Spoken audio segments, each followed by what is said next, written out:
Hello दोस्तों। तो आज हम जा रहे हैं अपने नए टॉपिक की ओर। नाम है उसका यूसीएम। यूसीएम का फुल फॉर्म अगर हम देखें तो इसका मतलब होता है यूनिफॉर्म सर्कुलर मोशन। अगर आप ऑब्जर्व कर रहे होंगे तो आप देखे होंगे मेरी राइटिंग दिन पे दिन अच्छी होती जा रही है कि नहीं। वो मेहनत किया जा रहा है उसके ऊपर। तो हम पढ़ने जा रहे हैं यूसीएम। हमने अभी तक जो भी लेक्चर्स पढ़े हैं, हमने जब मैथ्स जो पढ़े थे, मैथ्स के जो टॉपिक माना जाता है जैसे मेजरमेंट, स्केलर वेक्टर्स और मैथ्स, बेसिक मैथ्स थे, इनको पढ़ने के बाद हम उसको अप्लाई करना स्टार्ट किए। स्ट्रेट लाइन मोशन को देखें कि स्ट्रेट लाइन मोशन में कैसे चीज़ें होती हैं, क्या कौन से पैरामीटर्स होते हैं, 5 पैरामीटर पढ़ें। फिर इक्वेशन ऑफ द मोशंस पढ़ें, कैसे इक्वेशन ऑफ द मोशन को हम अप्लाई करते हैं। इक्वेशन ऑफ द मोशन का अप्लाई होता है जब कांस्टेंट एक्सेलरेशन होता है। हाँ, ये सब पढ़ने के बाद हमने 1 डायमेंशन से 2 डायमेंशन की ओर आए। 2 डायमेंशन हमने पढ़ा कि उससे कौन कौन से पैरामीटर होते हैं, क्यों हम वेक्टर यूज़ करते हैं। 2D जिसको 3D बोलते हैं। फिर 2D में हम बोलते हैं प्लेन मोशन जिसको, उसमें हमने एक टॉपिक पढ़ा प्रोजेक्टाइल मोशन। प्रोजेक्टाइल मोशन जो हम लोग डेली लाइफ में देखते हैं, जो मोशन होता है प्रोजेक्टाइल मोशन होता है। उसको हमने पढ़ा। फिर देखे कौन कौन से उसके अंदर के जो पैरामीटर्स थे, पैरामीटर्स भी पढ़े, रेंज, हाइट सब पढ़े। उसके बाद हम देखें कि इसको सम कैसे टैकल किया जाता है, कैसे सम करते हैं। अब इसके बाद हम जा रहे हैं पढ़ने नया टॉपिक यूनिफॉर्म सर्कुलर मोशन। अब यूनिफॉर्म सर्कुलर मोशन होता क्या है? यूनिफॉर्म मीन्स कोई पैरामीटर यूनिफॉर्म होगा, मतलब जैसे यूनिफॉर्म वेलोसिटी होगा, यूनिफॉर्म एक्सेलरेशन होगा। तो इसमें यूनिफॉर्म सर्कुलर मोशन में यूनिफॉर्म क्या होगी? वेलोसिटी तो नहीं बोल सकते, स्पीड बोलेंगे हम, स्पीड। अभी समझेंगे ऐसा क्यों। सर्कुलर मीन्स किसी सर्कल में रिवॉल्व करेगा जो पार्टिकल होगा। हाँ, अब मूव करेगा, मोशन मीन्स मूवमेंट होगी, है कि नहीं। तो ये कैसा टॉपिक है? तो जो सर्कुलर मोशन की बात करते हैं तो हमारे पास एक ऐसा पार्टिकल होता है। क्या होता है? एक पार्टिकल होता है जो मूव करता है एक सर्कल में। कैसे मूव करता है? एक सर्कुलर सर्कमफ्रेंस पे। कोई अगर पार्टिकल है सर्कल के अराउंड, मतलब जो पाथ उसका मूवमेंट का है वो क्या है? सर्कुलर पाथ बन रहा है, तो उसको हम कहते हैं सर्कुलर मोशन। हाँ, लेकिन यूनिफॉर्म सर्कुलर मोशन क्या कहते हैं? जब जो पार्टिकल मूव कर रहा है उसकी स्पीड क्या होनी चाहिए? कांस्टेंट होना चाहिए। हाँ, अब देखिए स्पीड और वेलोसिटी में फ़र्क बताया था मैंने। वेलोसिटी क्या होता है?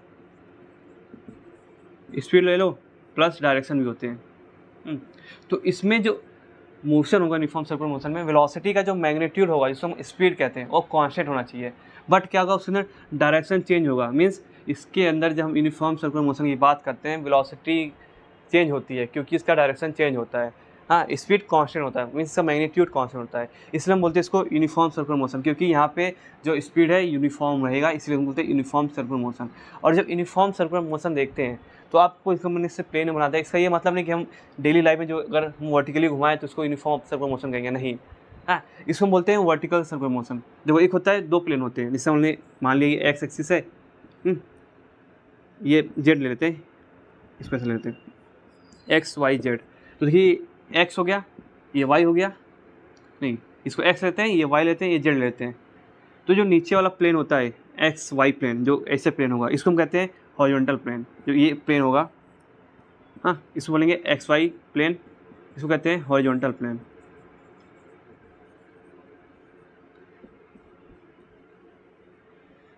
हाँ, और जो वाई जेड, जो ऊपर वाले जो ये प्लेन दिख रहा है आपको, अगर मैं एक्सिस लूँ, जब ये हॉरिजॉन्टल हो जाएंगे, ये जो ऊपर वाला प्लेन होगा, ये जो प्लेन होगा इसको कहेंगे हम लोग वर्टिकल प्लेन, है कि नहीं। जो कि कहाँ आएगा? वाई जेड में। जो वाई जेड होगा हमारा वर्टिकल प्लेन होगा। तो जो प्रोजेक्टाइल मोशन होता है वो क्या होता है? वर्टिकल प्लेन में होता है। हाँ, और जो हम लेंगे हॉरिजॉन्टल मोशन में, जो यूनिसीएम है यूनिफॉर्म सर्कुलर मोशन, ये हॉरिजॉन्टल प्लेन में होगा। ये ऐसे जगह होगा जहाँ पे कोई एक्सेलरेशन वर्क ना करो एक्सटर्नली, उसके जो एक्सेलरेशन होगा खुद से होगा। किसकी वजह से? मूवमेंट की वजह से। बाहर से कोई एक्सेलरेशन नहीं होना चाहिए, ठीक है। तो ये जो मूवमेंट होगा ये वर्टिकल नहीं होगा। वर्टिकल वाला जो पढ़ेंगे हम वो पढ़ेंगे सर्कुलर मोशन के चैप्टर में। ये बस हम इसमें देख रहे हैं इसमें एक्सेलरेशन कैसे होगा, वर्टिकल सर्कुलर मोशन कहते हैं। हाँ, ये क्या होता है? ये वर्टिकल प्लेन होता है। क्या प्लेन में जैसे मान लेते हैं हमारे पास कुछ है, कोई धागा में बांध देते हैं, इसको ऊपर से घुमा रहे हैं, तो ये जो मोशन करेगा पार्टिकल, इसको वर्टिकल सर्कुलर मोशन कहेंगे। और इसमें इसकी वेलोसिटी का मैग्नीट्यूड भी चेंज होता है, डायरेक्शन चेंज होता ही है। तो इसको नहीं पढ़ना है, हमको पढ़ना है सर्कुलर यूनिफॉर्म सर्कुलर मोशन। अगर मैं कोई पार्टिकल इस तरह से घुमाऊँ जो ऐसा मूवमेंट करे, हाँ, तो इसको बोलेंगे सर्कुलर मोशन। और इसमें जो ग्रेविटी लग रही है लेकिन जो हॉरिजॉन्टल कंपोनेंट है उसमें नहीं लग रही ना, तो उसके लिए हॉरिजॉन्टली हम देखेंगे तो उसको बोलेंगे यूनिफॉर्म सर्कुलर मोशन। समझ आ रहा है? ये हॉरिजॉन्टल पिन होगा। ऐसा समझिए कोई पार्टिकल मूव कर रहा है, उसकी वेलोसिटी क्या है, चेंज हो रही है, बट स्पीड कांस्टेंट है और दूसरा कोई फोर्स नहीं लग रहा है बाहर से। हाँ, अब जो उसकी वेलोसिटी चेंज हो रही है उसकी वजह से कुछ एक्सेलरेशन होगा, क्योंकि जब भी वेलोसिटी चेंज होगा देयर इज़ अ एक्सेलरेशन, है कि नहीं? क्योंकि चेंज इन वेलोसिटी एक्सेलरेशन कहलाता है।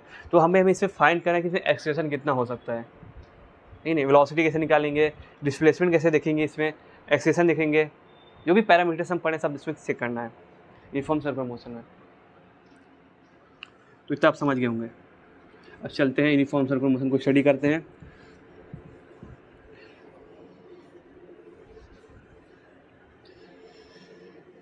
और जैसे मैं बताता हूँ कि हमारी बॉडी स्पीड को, मतलब वेलोसिटी को नहीं, स्पीड को नहीं देख पाती है।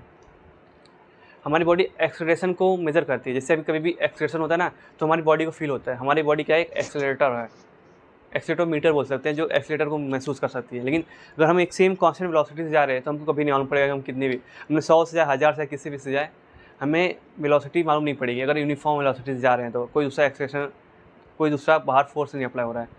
बट अगर हम एक्सेलरेट कर रहे हैं, हर बार हम जब एक्सेलरेट करते हैं, हम पीछे की ओर जाते हैं, आगे की ओर एक्सेलरेट करते हैं, तो हमें महसूस होता है जब एक्सेलरेशन होती है कि नहीं? तो हमारा बॉडी क्या है, एक्सेलरेशन महसूस करता है। तो अगर आप देखे होंगे, आप कभी जब टर्न लेते हैं, मान लीजिए आपकी जो गाड़ी की स्पीड है सेम है, और जब आप टर्न लेते हैं किसी टर्न पे, तो आपको कुछ आउटवर्ड साइड एक फील होता है फोर्स, मतलब कोई लगता है कि बाहर की ओर धक्का दे रहा है, इसलिए आपको टेढ़ा करना पड़ता है साइकिल।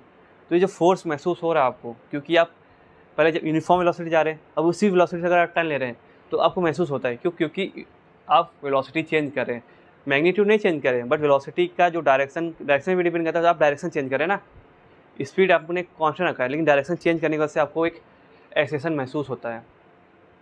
अभी देखते हैं इसको और अच्छे समझेंगे, फोर्स को, एक्सेलरेशन को और स्पीड को एकदम बेहतरीन से और कॉन्सेप्चुअल समझेंगे हम। अगला चैप्टर पढ़ेंगे फोर्स का, कैसे महसूस होता है, क्यों ऐसा होता है कि हम इधर जाते हैं फिर इस साइड जाने में, मतलब दूसरे डायरेक्शन जाने में फोर्स की अनुभूति होती है। अनुभूति कितना हिंदी बताइए। तो मान लेते हैं हमारा कोई पार्टिकल है, इस पर मूव कर रहा है। ध्यान रखना, ये पार्टिकल ऐसे नहीं मूव कर रहा है, ये ऐसे मूव कर, हमने बनाने के लिए ऐसा किया है। तो इस पर ग्रेविटी लग जाता है, फिर सिस्टम गड़बड़ा जाता है। तो ये पार्टिकल मूव कर रहा है, यहाँ पे लिखेंगे नो एक्सटर्नल एक्सेलरेशन या फोर्स लिख सकते हैं, कोई बाहर से हम फोर्स नहीं लगा रहा है, नो ग्रेविटी। तो मान लेते हैं हमारे पास ये जो सेंटर है उसका सर्कल का, सर्कुलर मोशन कर रहा है, तो कुछ ना कुछ उसका रेडियस होगा, लिख देते हैं रेडियस आर है। हम क्या करते हैं, यहाँ पे एक एक्सिस ड्रॉ कर लेते हैं, जैसे हम करते आए हैं सेंटर से। कभी भी जो भी एक सिमेट्रिक होता है ना, कोई सिमेट्रिक पॉइंट होता है जहाँ से चीज़ें एकदम अच्छा लगती है, तो हम उसको लेके चलेंगे तो चीज़ें आसानी से एक्सप्लेन की जाती हैं। तो हम अपना एक्सिस कंसीडर करते हैं, वहाँ पे उसका ओरिजिन ले लेते हैं। तो ये वाई एक्सिस, ये एक्स एक्सिस, ये वाई, ये एक्स एक्सिस। अब हमारा पार्टिकल मूव कर रहा होगा, अब कहीं भी हो सकता है भाई, किसी टाइम टी पे मान लीजिए पार्टिकल यहाँ पे था पी, हाँ, तो इसको जोड़ देते हैं, तो ये डिस्टेंस आर होगा। वही मैंने क्या लिखा है, आर, ये मैग्नीट्यूड है, मतलब इसका डिस्टेंस जो रेडियस फिक्स है, ये मैंने आर वेक्टर लिखा है। इसका ये मतलब कि इसका पोजीशन चेंज हो रहा है, इसीलिए दोनों में फ़र्क है। अगर इसको हटा देते हैं बस,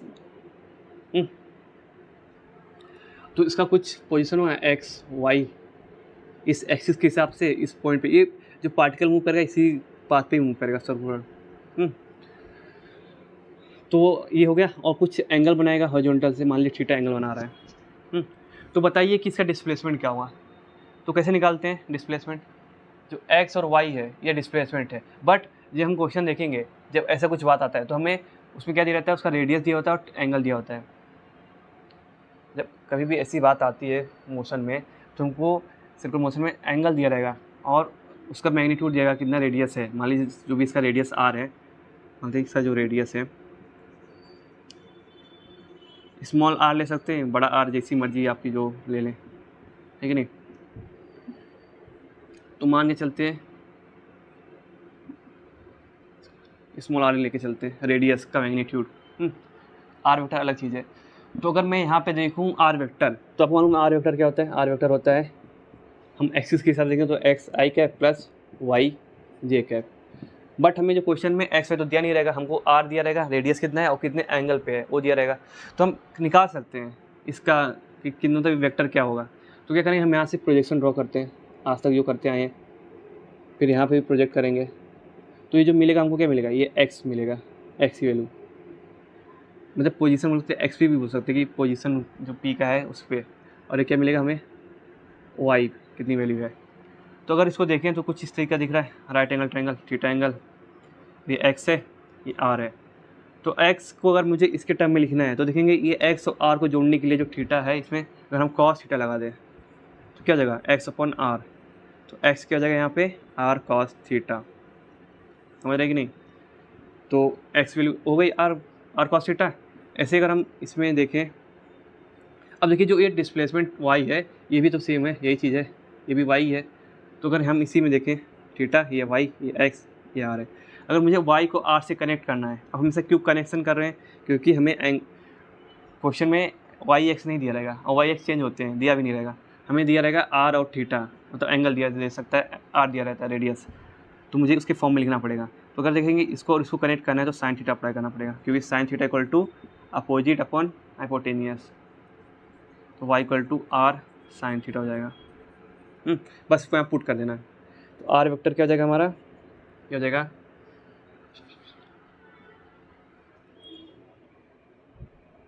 are cos theta I cap y जगह आर साइन थीटा जे कैप, है कि नहीं। तो देखिए हमने डिस्प्लेसमेंट बता दिया एक्स एक्सिस के हिसाब से, मतलब पोजीशन बता दिया, पोजीशन, इसको डिस्प्लेसमेंट सुनिए पोजीशन। तो जो यूसीएम है इसको मैं डिफिनेशन कह देता हूँ। यूसीएम क्या होता है, motion of a particle in circular path with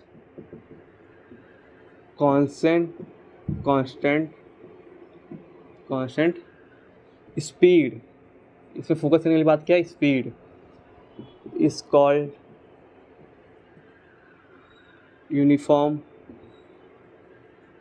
circular motion. तो अगर मैं देखूँ वी वेक्टर, हाँ ये चेंज होगा, वी वेक्टर में वेलोसिटी चेंज होगी, बट जो वी वेक्टर का मैग्नीट्यूड है, हाँ जो कि हमको वी बोलेंगे, ये होता है स्पीड, ये होगा हमारा कांस्टेंट वैल्यू, चेंज नहीं होगा, तभी इसको यूनिफॉर्म सर्कुलर मोशन कहते हैं। तो पोजीशन हमने निकाल लिया, इतना आप समझ गए होंगे। इसके बाद हम चलते हैं वेलोसिटी पे, एक पैरामीटर हो गया, इसके बाद वेलोसिटी चलते हैं। तो इतना हो, हटाओ इसको हटाओ, चलो हट गया।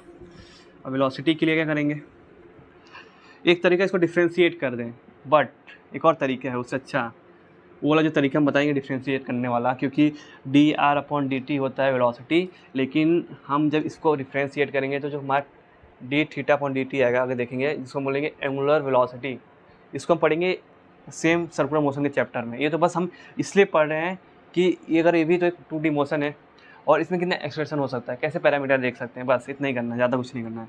इसका स्पेशल चैप्टर अलग है।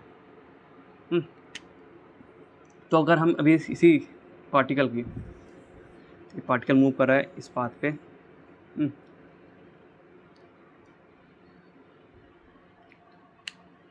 इसी में बना देते हैं, वेलोसिटी को देखते हैं थोड़ा इसको। तो देखेंगे जब पार्टिकल मूव करेगा,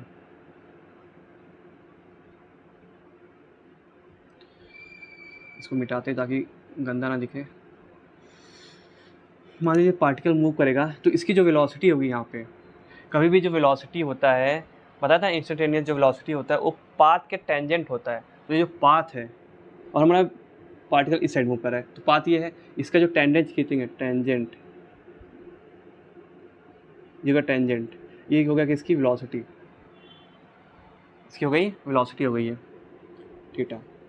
तो ये हमारा वेलोसिटी हो गया। अब वेलोसिटी तो हम निकल गया है, बट हमें देखना है कि इसका जो वेलोसिटी है एक्स एक्सिस के लॉन्ग कितना है, वाई एक्सिस के लॉन्ग कितना है। तो अगर मैं इसको ड्रॉ करूँ, इधर भी इस पॉइंट पे एक्स एक्सिस और वाई एक्सिस ड्रॉ करना पड़ेगा, तभी तो इसका रिजोल्यूशन होगा। एक तरीका कि उठा के इसको यहाँ पे करके रिजॉल्व करें, या दूसरा वही एक्सिस बना लेते हैं। एक्सिस बनाने हैं, आप फ्रेम ऑफ रेफरेंस चेंज नहीं कर रहे हैं, तो एक्सिस यहाँ बनाएंगे।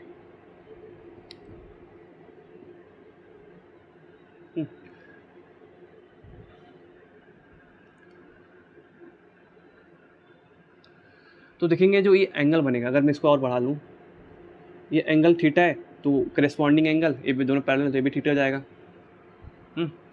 और देखेंगे जो ये होता है, ये रेडियल बोलते हैं, रेडियल पार्ट। रेडियल और जो टेंजेंट होते हैं, जो रेडियल पार्ट और टेंजेंट होते हैं दोनों दूसरे परपेंडिकुलर होते हैं। जब ऐसा होगा तो ये 90 माइनस थीटा हो जाएगा, जब ये 90 माइनस थीटा है तो ये हो जाएगा थीटा। समझ रहे हो आप? तो इतना समझिएगा, तो मैं इसको मिटा देता हूँ अब। तो ये एंगल हो गया थीटा, बट अगर मैं यहाँ से नापूँ, क्योंकि हमको एक्स एक्सिस से नापना है, हो जाएगा 90 प्लस थीटा एंगल। तो मुझे एंगल मिल गया है, तो मैं क्या कर सकता हूँ, इसको रिजॉल्व कर सकता हूँ। अगर मैं इसको रिजॉल्व करूँगा तो इतना पार्ट आएगा और इतना ऊपर वाला पार्ट आएगा। तो ये जो ये वाला पार्ट आएगा इसको बोलेंगे वी वाई, क्योंकि अपवर्ड है, वर्टिकल। और ये जो वाला पार्ट आएगा ये V X, means horizontal velocity, ये 90 प्लस थीटा। तो मैं इसको अगर रिजॉल्व करूँ वेलोसिटी को, तो अगर यहाँ देखिए वी वेलोसिटी होता है v x i cap v y j cap. तो अगर मैं यहाँ से देखूँ 90 प्लस थीटा है, तो अगर मैं यहाँ देख रहा हूँ तो वी एक्स हो जाएगा हमारा, तो ये 90 प्लस थीटा तो कॉस थीटा लिया जाएगा। तो फिर जब हम कॉस थीटा लेते हैं एंगल को, तो उसके एक्सिस के साथ, अगर एक्सिस के साथ है तो हमें उसका क्या देता है, प्रोजेक्शन देता है या कंपोनेंट देता है। तो अगर मैं यहाँ पे लूँ तो हो जाएगा ये v क्या है हमारा, मैग्नीट्यूड है, ये वेलोसिटी है, वेलोसिटी का मैग्नीट्यूड v है। तो v cos 90 प्लस थीटा, समझ रहे हो, प्लस आई कैप प्लस v, और जो साइन थीटा देता है ये क्या देते हैं, सामने मतलब परपेंडिकुलर, वो वर्टिकल डायरेक्शन में। तो साइन अभी पीछे देखिए 90 प्लस थीटा हो जाएगा जे। तो वी एक्स क्या हो जाएगा हमारा, ये वी एक्स है ना, तो आई कैप लगने की जरूरत नहीं है। तो वी एक्स देखो, इसको सॉल्व करेंगे तो वी कॉस 90 प्लस थीटा होता है, कॉस है और 90 के साथ हो रहा है, तो फिर इसका जो कॉस है तो साइन में चेंज होगा, और 90 है तो कॉस 90 प्लस थीटा होता है माइनस साइन थीटा, तो हो जाएगा माइनस साइन थीटा। ठीक है, क्योंकि कॉस 90 प्लस एक्स मान लेते हैं कोई एंगल है, तो हो जाएगा माइनस साइन एक्स। ऐसे वी वाई देखेंगे तो वी वाई हो जाएगा वी साइन 90 प्लस थीटा, और साइन 90 प्लस थीटा होता है प्लस में, मतलब कॉस थीटा आएगा प्लस कॉस थीटा। अगर आपको नहीं समझ में आ रहा कैसे क्या हो रहा है ट्रिग्नोमेट्री चेंजेस में, तो आप जाकर ट्रिग्नोमेट्री का लेक्चर देख सकते हैं। आप शुरुआत से लेक्चर देखें, आपको सब चीज़ें कॉन्सेप्ट क्लियर होंगे। तो अगर मैं इसको देखूँ तो ये जगह v equal to minus we sine theta I cap plus v cos theta J cap, समझ रहे हो, ये हो गया हमारा v।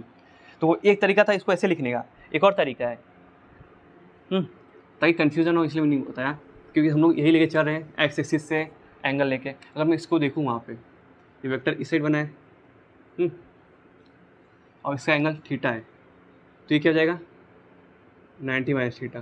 तो अगर ये वी एक्स है और ये वी वाई है, तो देखिए एक्स वी एक्स क्या हो जाएगा, यहाँ पे वी एक्स हो जाएगा, ये वी हमारा V cos 90 minus theta, V cos minus 90 minus theta, क्योंकि एंगल उसके बीच में है, तो रिजोल्यूशन करेंगे तो हॉरिजॉन्टल का कंपोनेंट देगा। बट क्या ये नेगेटिव एक्सिस की हो रहा है ना, तो इधर अपने से नेगेटिव डाल देंगे। ऐसे वी वाई जब देखेंगे तो जाएगा वी वाई के लिए, हाँ देखो इससे थीटा है तो जाएगा वी कॉस थीटा, इसको अगर सॉल्व करोगे तो हो जाएगा minus we sine theta cos 90 minus, ये वी कॉस थीटा ही रहेगा। मेरा ये कहने का मतलब है, अगर आप एक एक्सिस से अलॉन्ग लेके चल रहे हैं तो कभी भी आप वर्टिकल के लिए साइन थीटा यूज़ करते हैं, जो भी साइन 90 प्लस जो भी आ रहा है, और हॉरिजॉन्टल के लिए कॉस लेके चलते हैं। हॉरिजॉन्टल जो एंगल का कॉस और वर्टिकल के साइन लेकर चलते हैं, जो भी एंगल रख दीजिए आपको एकदम सही वैल्यू मिल जाएगी। हाँ, अगर आपको उससे मतलब नहीं है, आप बस उसी एक्सिस से देखना चाहते हैं, तो आपको देखना पड़ेगा कि नेगेटिव ले रहे हैं पॉजिटिव ले रहे हैं, खुद से देखना पड़ेगा। तो ये कब आएगा, जब प्रैक्टिस हो जाएगी तब। तो अभी आप बस एक्स एक्सिस के अलॉन्ग से लेके चलें, करें एक्स एक्सिस से अलॉन्ग, तो आपको वी मिल गया। हाँ, अब वी मिल गया तो v equal to minus we sine theta I cap V cos theta J cap. तो देखो हम लोग साइन थीटा क्या लिख सकते हैं, अगर इसमें देखें, इसी में ये वाई एक्स था। अब हम ऐसा क्यों कर रहे हैं, क्योंकि मैं अगर इसको डिफ्रेंशिएट करूँगा तभी हमको मिलेगी वेलोसिटी, और वेलोसिटी को जब हम चाहिए, और हम लोग को अगर जब डिफ्रेंशिएट करेंगे लास्ट में लिखेंगे एक टर्म मिलेगा D theta by D T, जो हमको मालूम ही नहीं रहेगा इस क्वेश्चन में। तो हम क्यों उसको लेके चलें, तो हम उसको हटाने के चक्कर के लिए हम साइन थीटा को चेंज करें किसमें, एक्स वाई के फॉर्म में। अब देखेंगे ऐसे क्या आगे होता है, एक्स वाई में जब चलेंगे साइन थीटा क्या जाएगा यहाँ पे Y upon are, cos theta X upon are, तो यहाँ पुट कर देते हैं, ये हो जाएगा Y upon R I cap X upon R J cap. इसको भी हम लोग ऐसे सॉल्व कर सकते हैं, वैसे ही तो करके लाएं यहाँ से यहाँ।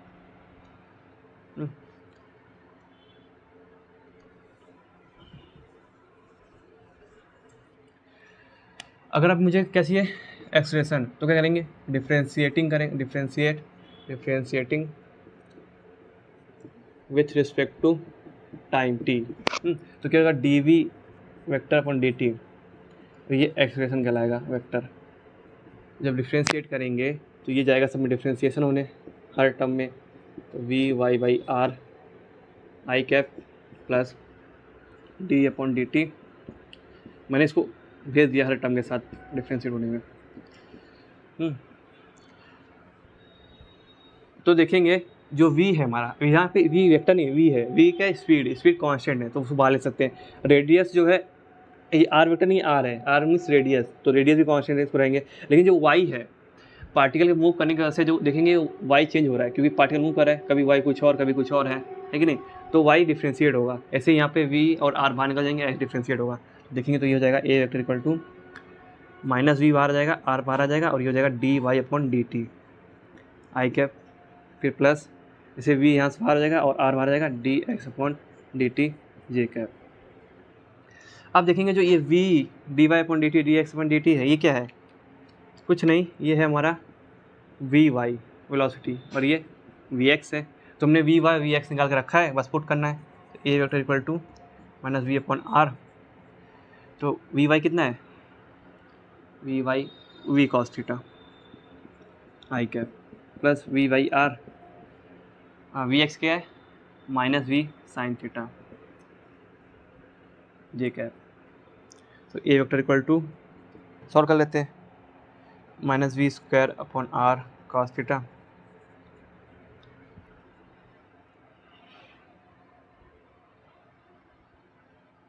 Minus v square upon r sine theta जे कैप, है कि नहीं। तो हमको मिल गया क्या एक्सप्रेशन। तो यहाँ अगर मैं इसको लिखना चाहूँ तो कुछ ऐसा होगा ना, ए एक्स आई कैप प्लस ए वाई जे कैप, समझ रहे आप। तो कुछ गड़बड़ तो नहीं किया मैंने, V sine theta Y upon are,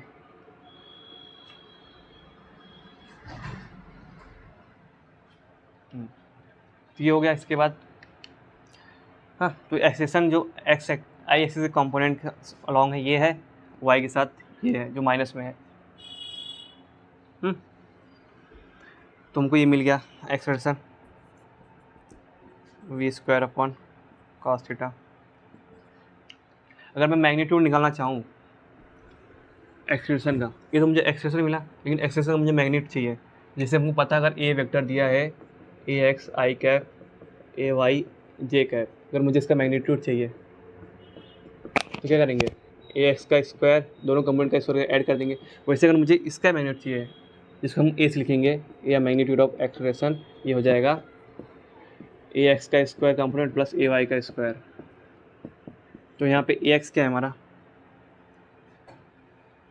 A x देखिए ये है, ये हो जाएगा v square upon are cos theta का स्क्वायर, ये माइनस 7 प्लस ऐसे ही minus v square upon r sine theta का स्क्वायर। जब इसको सॉल्व करेंगे देखेंगे दोनों साइड वी स्क्वायर आर दोनों हैं तो ले सकते हैं बाहर, और माइनस माइनस प्लस हो जाएगा तो वी स्क्वायर अपॉन आर का स्क्वायर, यहाँ हो जाएगा कॉस स्क्वायर थीटा प्लस यहाँ पे साइन स्क्वायर थीटा। इसको मिटाते हैं, sine square theta plus cos square theta इसकी वैल्यू होती है 1, तो 1 पुट कर जाएंगे तो वी स्क्वायर अपॉन आर का होल स्क्वायर इंटू 1, तो लिखने की जरूरत नहीं है। अब स्क्वायर का स्क्वायर रूट वही नंबर होता है अंदर जो है, तो हमारा एक्सप्रेशन जो मैग्नीट्यूड आ गया, इसको ए से दिखाएंगे, ये हो गया हमारा एक्सप्रेशन का मैग्नीट्यूड। और जो ये एक्सप्रेशन होगा ये हमेशा टूवर्ड्स दी सेंटर साइड होगा। अगर मैं इसको दिखाना चाहूँ पार्टिकल के साथ, ये पार्टिकल है तो इसका एक्सप्रेशन हमेशा इस साइड होगा, और इसको अगर हम काटेंगे मतलब रिजॉल्व करेंगे तो ये जो मिलेगा ये x मिलेगा, ये ay मिलेगा। आप देखेंगे जो हमको मिला वैल्यू माइनस में क्यों आया, क्योंकि देखो ये दोनों अपोजिट हैं, हमेशा मोशन इस अपोजिट जाएंगे। बराबर, ये x एक्सिस का अपोजिट है, ये y एक्सिस का अपोजिट है, इसलिए हमको माइनस में वैल्यू मिला था। तो हो गया एक्सलेरेशन, है कि नहीं। तो यही हमको निकालना था कि जो एक्सलेरेशन होगा सर्कुलर मोशन में ये होगा वी स्क्वायर अपॉन आर। अब ये सोच रहे होंगे कि हमने जब एक्सप्रेशन निकाला कॉस थीटा साइन थीटा आ गया, इसमें क्यों नहीं हटाया। अरे भाई इसमें हटाने की जरूरत नहीं है, क्योंकि हमें क्वेश्चन में वी दिया होगा, आर दिया होगा और थीटा दिया सकता है, एक्स वाई नहीं दिया रहेगा। इसलिए हम हटा के उसको हटाएं, इसलिए क्योंकि अगर नहीं हटाते तो कुछ ऐसा टर्म आ जाता है डी अपॉन डी थीटा, और हमको क्वेश्चन में नहीं दिया रहेगा अभी के लिए, लेकिन आगे जब इसका लेसन खुद पढ़ेंगे सर्कुलर मोशन उसमें दिया रहेगा आपको। तो समझ गए होंगे, इसको मिटाते हैं, एक सम करते हैं।